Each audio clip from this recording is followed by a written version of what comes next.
All right, how's everybody doing today? You should be able to hear me. All right. I want to test this out here. I'm here in Washington, D.C. Many of you all saw me on Roland Martin Unfiltered yesterday, Tuesday, November 5th, for the election night coverage. Okay, so I'm going to check my volume. All right. So I'm broadcasting. I got the wireless earbuds in. Okay, so I want to break this down quickly because I got to get out of here and catch this flight back to Detroit. Okay, so I'm running late. So I just want to come on and share some of my thoughts. We were on last night from about 7. We started late, so it was about 7:30 p.m. We did up to 3 a.m. This morning on Roland Martin and Filter. So go check that out. Let me share some of my thoughts of what went wrong with election 2024. And we know Donald Trump unfortunately won. And I'm going to show you the exit polling. Okay, we're going to look at the exit polling, and let's look at this here from. Let's look at the electoral map from the New York Times. Okay, and I'm going to show you the exit polling from NBCnews.com. I see people sharing the exit polling from NBC News, but they're not explaining what the percentages represent. Okay, so let's look at this quickly here. Okay, so if we look here at New York Times, presidential election results, Trump wins. Okay, so this is as of 10:24 a.m. Eastern Standard Time, Wednesday, November 6, 2024. Okay, Trump got 277 electoral college votes. As I said, as you all know, you only need 270 electoral college votes to win. VP Kamala Harris got 224 electoral college votes. Trump got 71 million votes so far. VP Harris 66 million. Okay. And when we look at the map, Michigan still hasn't been called yet. Actually, Detroit News is reporting that Trump is going to win Michigan, if I remember correctly. Detroit News, I was looking at it right here. This article, he's in the lead, 97% of the votes counted in Michigan. Trump won Michigan in 2016 by 0.2 of a percentage point, 10,704 votes. If we look at this was last updated 9:06 a.m. Wednesday, November 6, 2024. Who's winning Michigan in the presidential election? Here are the latest details. This is from Detroit News, and we see a Republican former President Donald Trump held a lead over Democratic Vice President Kamala Harris early Wednesday morning with nearly 97% of Michigan's votes counted. Okay, and Trump had a 49.9% lead in Michigan, while VP Harris 48.3%. Okay, with 97% of the estimated vote in. Okay, so they're still finishing up the votes here in, they're in Michigan because I'm here in Washington, D.C. right now, but I live in Detroit. Everybody knows that. Okay, so let's go back to the New York Times right quick, and then I want to show you this exit polling from NBC News, okay? So he won. Let's scroll down here. Trump won. Arizona has not been called yet. They're almost done with Michigan. He won Georgia, the 16 electoral college votes with Georgia. He won North Carolina. He won Pennsylvania and Wisconsin. He won 2 of the 3 blue wall states, Michigan, Wisconsin, Pennsylvania. So he won Pennsylvania and Wisconsin. He shocked a lot of people winning Pennsylvania and also winning Wisconsin. So you all can check this out, read the rest of this. Okay, I don't have time to get deep into this. I want to show you a couple things I posted here on social media. Okay, I want to show you a couple things I posted here on social media. Then I'm going to show you the exit polling. Okay, so one thing that I posted here was it says, hold on. It says, let's see, right here.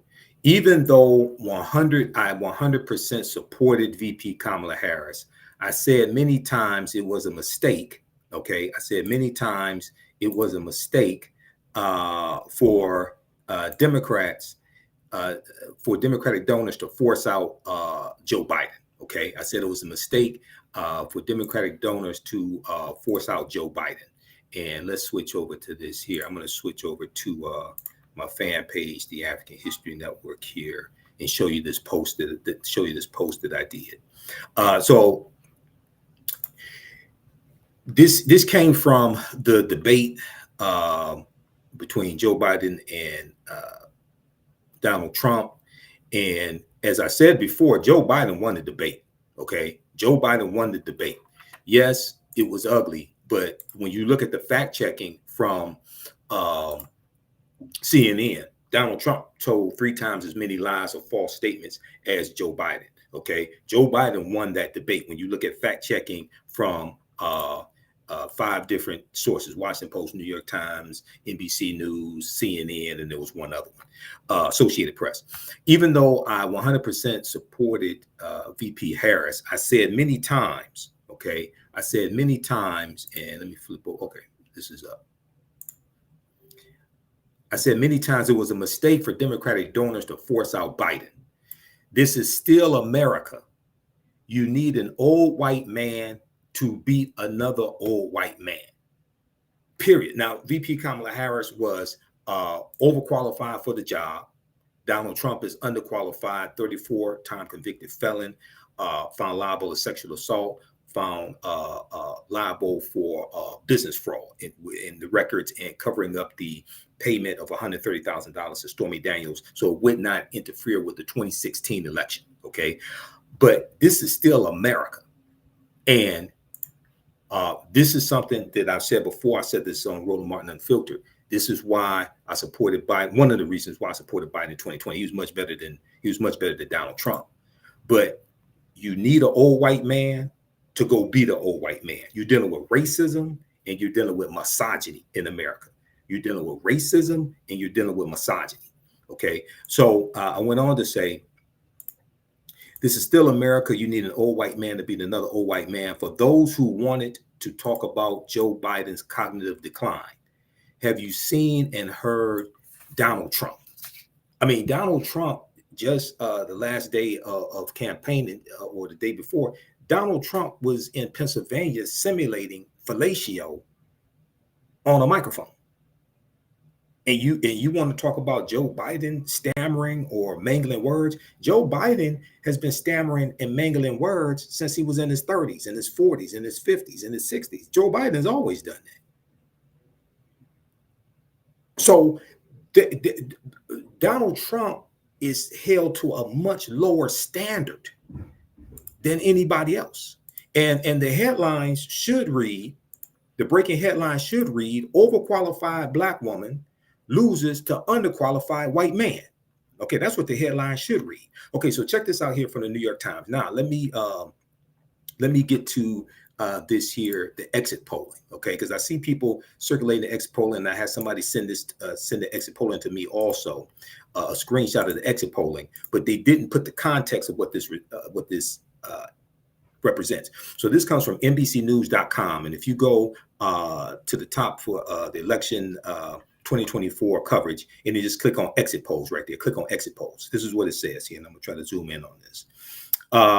They're looking at exit polls from 10 states. Now it says exit polls, NBC News in conjunction with a consortium of news organizations conducted exit polling across the country in 10 key states. So this exit polling I'm about to show you does not represent all 50 states. It represents 10 key states.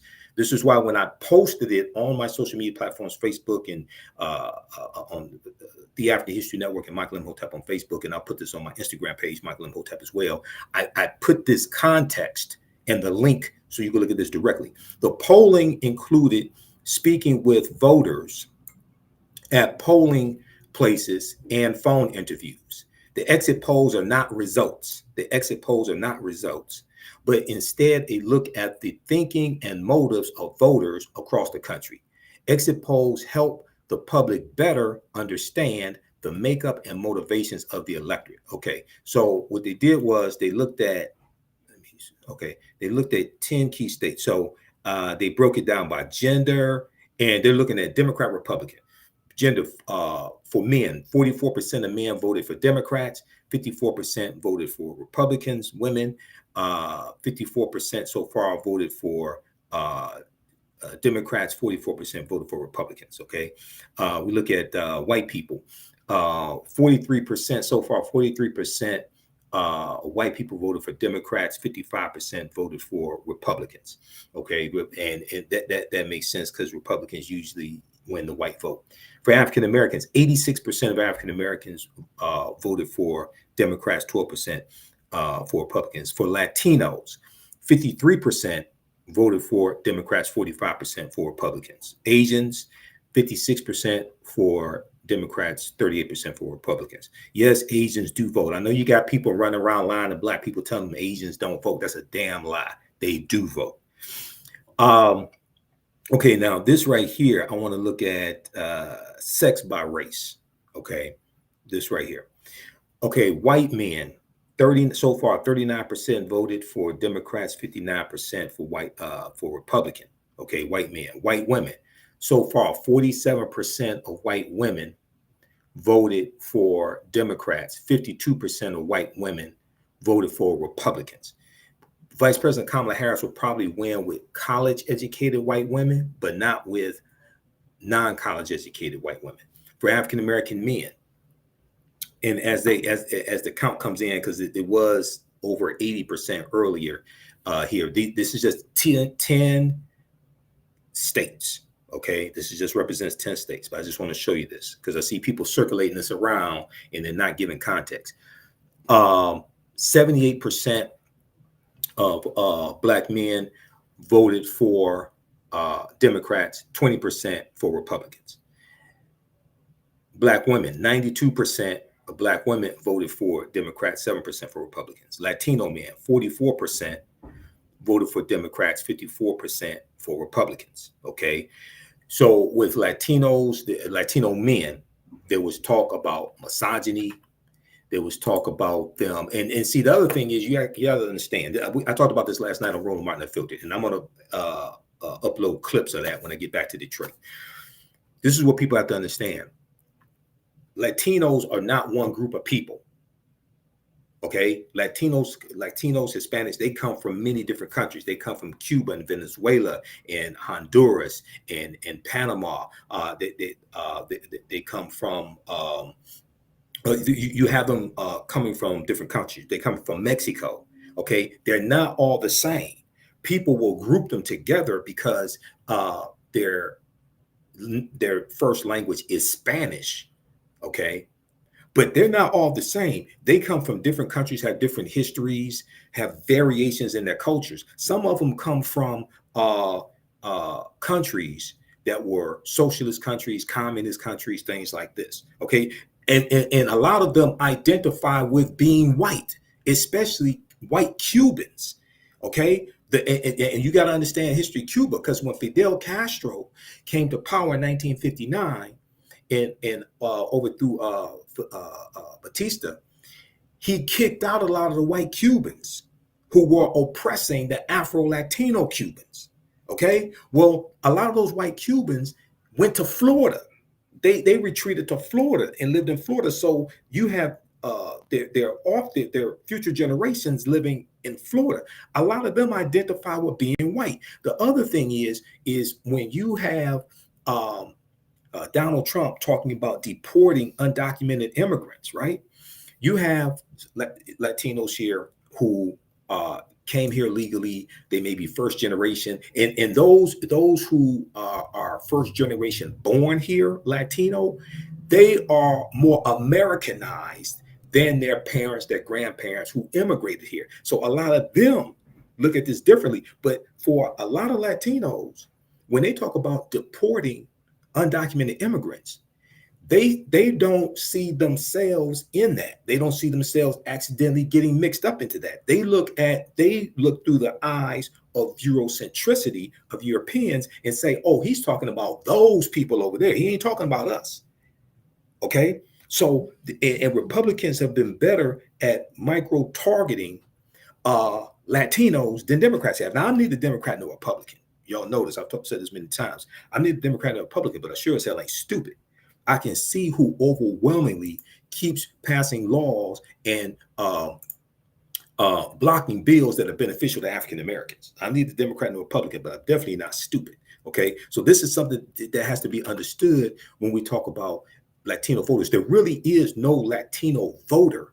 Okay, there are Latinos who vote, but the mistake that people make is they put them all in one group. It's just like with Puerto Ricans.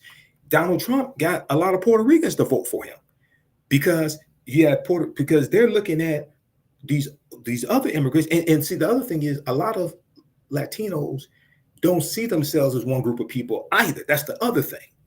Okay. They're like, oh no, we ain't like those Venezuelans over there. We're not like the Cubans over there. We're not like the people from Honduras, things like that.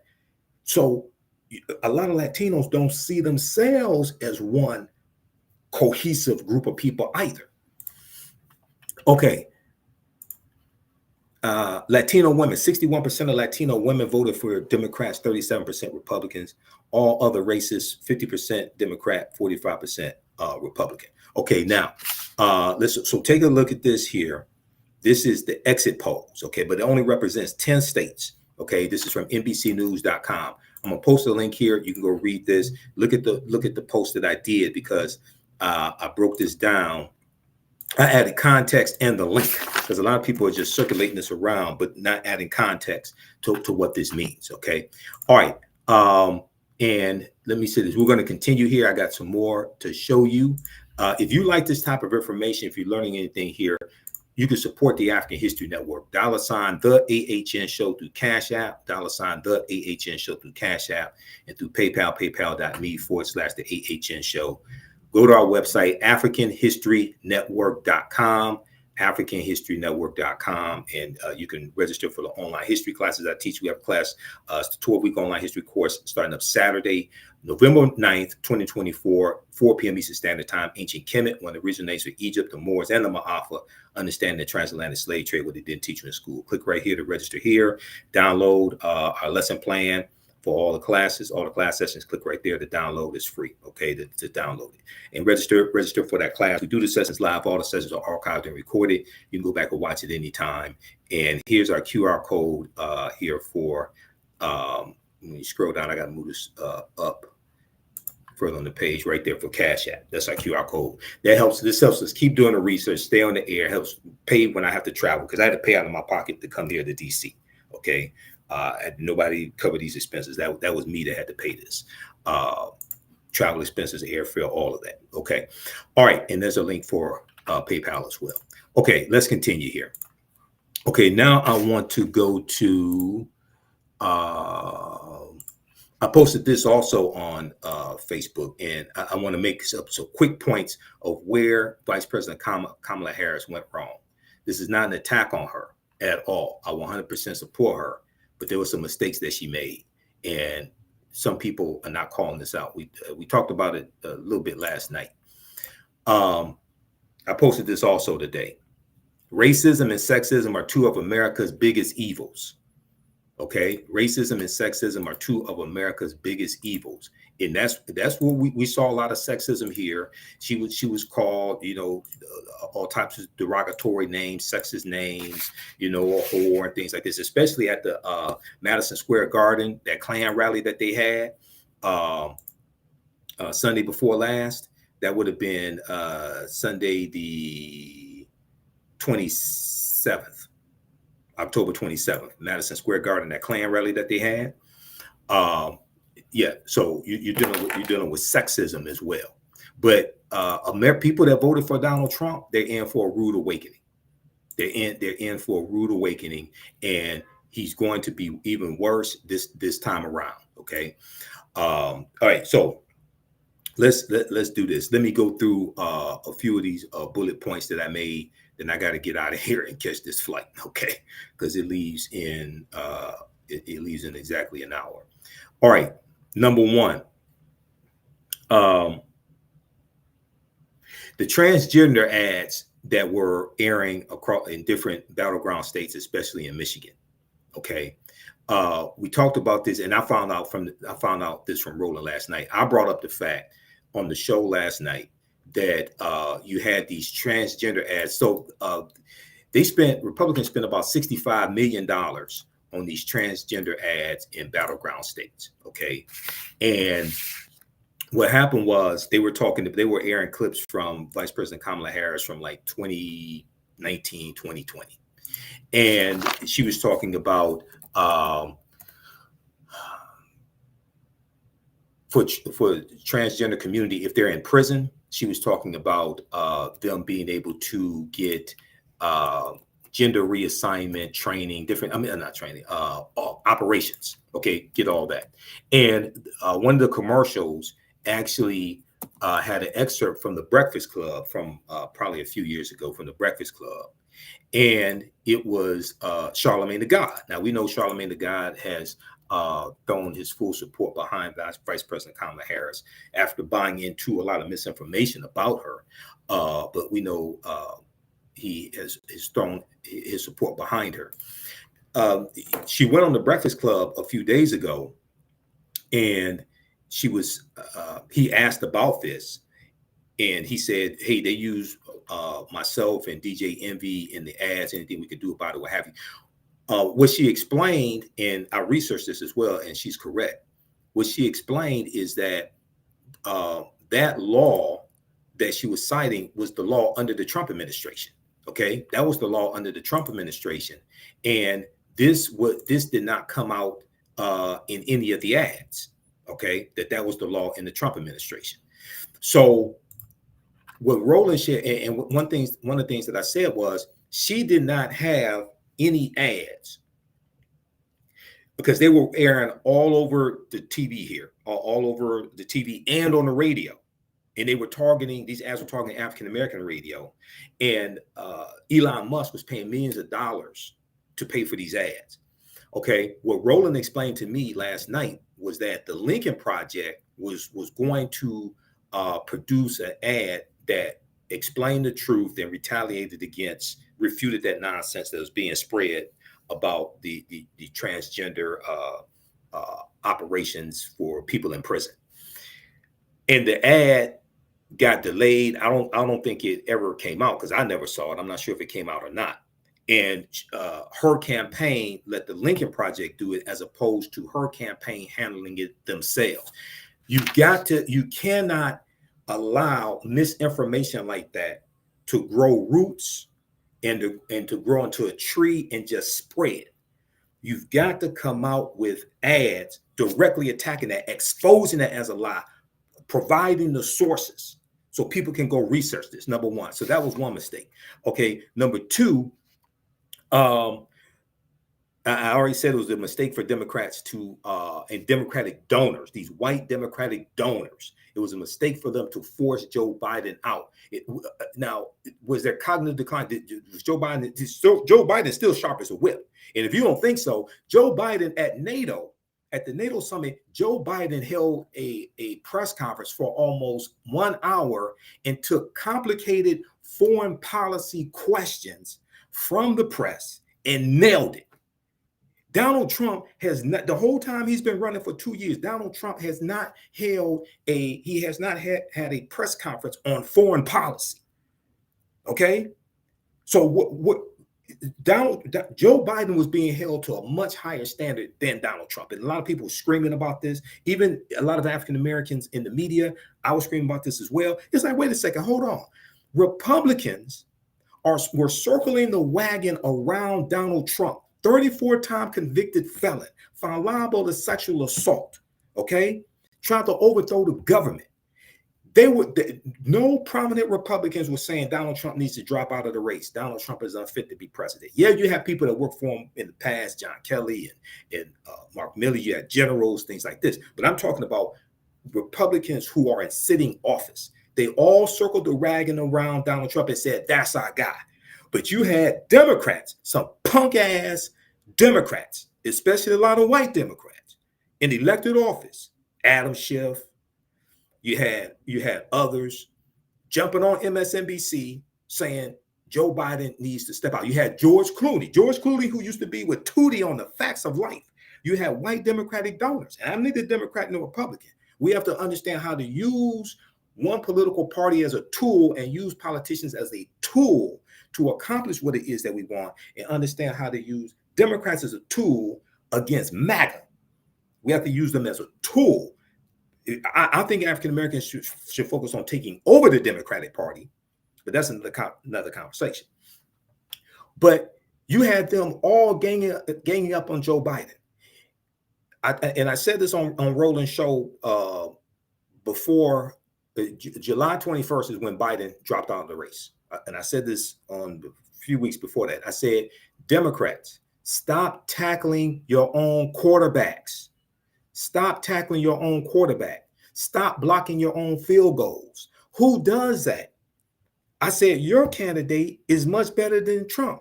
The Republicans are not sabotaging Trump's campaign. They're out defending him. Lindsey Graham and Byron Donalds, all these Republicans out defending Trump, as horrible as he was. And because Biden has a bad debate, and he still wins the debate because Biden has a bad debate, you're going to stab him in the back and kick him down a flight of stairs? That's bullshit. I may cuss. I'm sorry. That's bullshit. That makes absolutely no sense. Okay. So that was another mistake. And the white donor class, the George Clooney's, okay, and these other white multimillionaires and billionaires, they're to blame for a lot of this. Okay. Also, the white Democratic strategists that don't know how to properly message. Okay.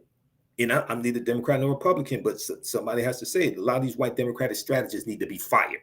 And my friend Amisha Cross, who you see all over, you see on CNN and MSNBC, she posted on her Facebook page, because we've been on Roland Martin and Filtered together before. She posted on her Facebook page that all those people need to be fired. Okay. Then you have, if you think Joe Biden has some cognitive decline, watch Donald Trump show his entire ass for the next 4 years, if he doesn't have to resign because of health, because he's in bad health right now. He's in bad health right now, Donald Trump. And really the play is for J.D. Vance to be president. Donald Trump is going to have to resign. I don't think he's going to make it 4 years. His health is in decline now. He's in mental decline. He ain't going to make it 4 years. You're gonna have to deal with this dumbass J.D. Vance. Something else on The View, when Vice President Kamala Harris was on The View, this is, once again, this is not an attack on her. This is understanding some mistakes that were made. She ran, it was an almost flawless campaign. She ran a fantastic campaign. She only had 107 days for this campaign. She ran a better campaign, had a better ground game than Donald Trump. Donald Trump's been running for 2 years. Donald Trump's been running for president for 2 years. Okay? And the headline should read, overqualified black woman loses job to underqualified white male. News at 11. That's what the headline should read. Okay? But when she was on The View and she was asked a question by Sonny Hostin, what would you have done differently than Joe Biden? She said nothing. I could tell you right here, I can't speak for the rest of the country, right here in Detroit, that ad ran over and over and over and over again on TV, on cable TV. Okay. And then they was and the ad was saying, okay, she wouldn't have done anything differently on inflation and this and that, things like that. Okay. Now, a sitting vice president does not criticize a sitting president, does not undermine a sitting president. Okay. A few weeks later, she modulated, she corrected it and started talking about her housing plan and $50,000 for small businesses, $50,000 tax credit for new small businesses. Right now it's $5,000. She talked about $25,000 in down payment assistance, which is more than it is right now. Things like this. So she started talking about how her policies would go beyond Joe Biden's. There's a way to do it without throwing Joe Biden under the bus. I understand she didn't want to throw him under the bus, but that was a fatal mistake. And it took her too long to recover from that because the ads were running, right? You may have seen the same ads in where you are. We saw them here in Detroit, okay? So even though she did have rapid response on social media and things like this, a good rapid response team, that ad was devastating. And then people were saying, okay, so she's gonna do the same thing on inflation and Bidenomics and all that stuff, right? She did not hit back, or her campaign did not hit back to dismantle the lie that Donald Trump is better for the economy, and dismantle the lie that Donald Trump had the greatest economy. Donald Trump inherited the Obama-Biden economy. The American Recovery Act of February 2009, the $831 billion Recovery Act, this is what jump-started the economy, okay? And you got, read this article here from Forbes.com, okay? It gave you 11.3 million jobs. It gave you a 4.7% unemployment rate when Trump came into office in January 2017. It gave you 75 consecutive months of private sector job growth. Okay, the facts are there. Read this article. Obama's 2009 Recovery Act kicked off over 10 years of economic growth. The economy that people think was Trump's economy was the Obama-Biden economy. Trump didn't do shit to build that economy. He inherited a healthy economy. Exactly 11 years ago today, February 17, 2009, President Obama signed the American Recovery and Reinvestment Act of 2009, or the Recovery Act, into law. The $831 billion in spending kicked off the longest economic growth of and job creation in American history. Okay, read this article here.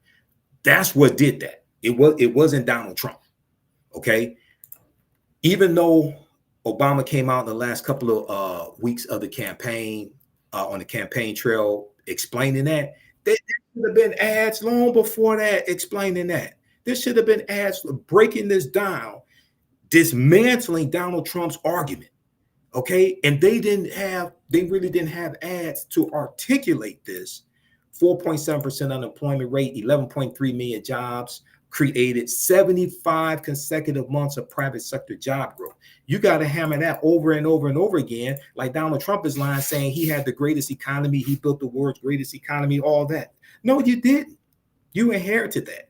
And then you blew it, and then you mishandled COVID. He did not use the 69-page pandemic playbook that the Obama administration left for him. And Obama talked about this on the campaign trail. COVID was much worse.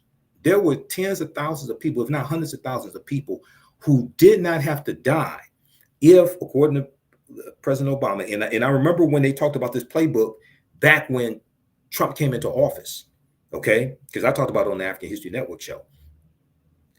There were tens of thousands of people who did not have to die if Trump used that playbook, because it told exactly what to do. Because they during the Obama administration, they went through Ebola, okay, and they put together this playbook to be prepared for the next whenever the next pandemic comes. Trump did not use that, okay. The other thing is, in their campaign ads, they didn't explain, in the Harris campaign, Kamala Harris campaign, didn't adequately explain why inflation existed. First of all, inflation is global. It's not just in the U.S. Inflation is global. You had the Ukraine war. Ukraine is one of the largest world exporters of barley, wheat, and sunflower seeds. Okay, you had COVID as well, and you had the COVID, the shutdowns and caused supply chain issues. You have corporate greed. Now, she did talk about corporate greed and cracking down on corporate greed, things like this. But you have to explain what caused the inflation, because Donald Trump has not said what his plan is to actually deal with inflation. He said he's going to get prices down. He hasn't said really how. His tariffs are going to increase prices. Okay, if you actually understand how tariffs work. Okay, so he hasn't talked about how he's going to bring down the cost of groceries. She's going after price gouging. Okay, so you really have to talk about greedflation and shrinkflation. Greedflation and shrinkflation. And greedflation is dealing with corporate America just jacking up the prices above inflation just to make profits. Shrinkflation is when you charge the same amount for less ounces or less amount of product. So the 12-ounce can is $2. The 10-ounce can or 10-ounce bag or whatever it is $2. Okay, that's shrinkflation. All right. So look, that's just I got through all my notes. I think I only cursed twice, so my mom would be happy. Hope maybe not. I don't know, but hey, I think she'll give me a pass. Look, we have to get out of here. So support the African History Network. Visit our website, AfricanHistoryNetwork.com. $ the AHN show through Cash App. When you scroll down the page, you can support us. This helps us keep doing the research, pay the bills, pay when I have to travel, because I'm in Washington, D.C. right now. It was on Roland Martin's live election night coverage last night. And we were on for 7:30 a.m. 7:30 p.m. to about 3 a.m. Wednesday morning. $ the AHN show, SHOW. These other ones are fake African History Network Cash App accounts. I'm still trying to get shut down. If you learned anything today, if you like this type of information, you can support us $5, $10, $15, $25, $100, whatever it is that supports us. Here's the QR code here. Here's the link for PayPal, and register for my new 12-week online history class. Starts up Saturday, November 9th, 2024, 4 p.m. Eastern Standard Time. Ancient Kemet, one of the original names for Egypt, the Moors, and the Ma'afa, understanding the transatlantic slave trade. We deal with thousands of years of history and what leads up to the transatlantic slave trade taking place. And you can download the lesson plan right here. I do a PowerPoint presentation. We have book references, articles, video clips, over 200 slides, 800 to 100 articles we reference. I'll show you everything on the screen, even the excerpts of books. So you don't have to buy any of these books to follow along in class, but you can if you want to. And we have show you extras with interviews I've done from historians like Professor James Small, Professor Kabahai Walker Kamene, Tony Browder, Runoko Rashidi, and more. All right, remember, right now is correct. Wrong behavior is not over till we win. Wakanda forever. And we'll talk to you next time. Peace. Thanks for tuning in. We're going to get through this. These next 4 years are going to be hard. The House of Representatives, Democrats may take the House if we'll see they're still tabulating.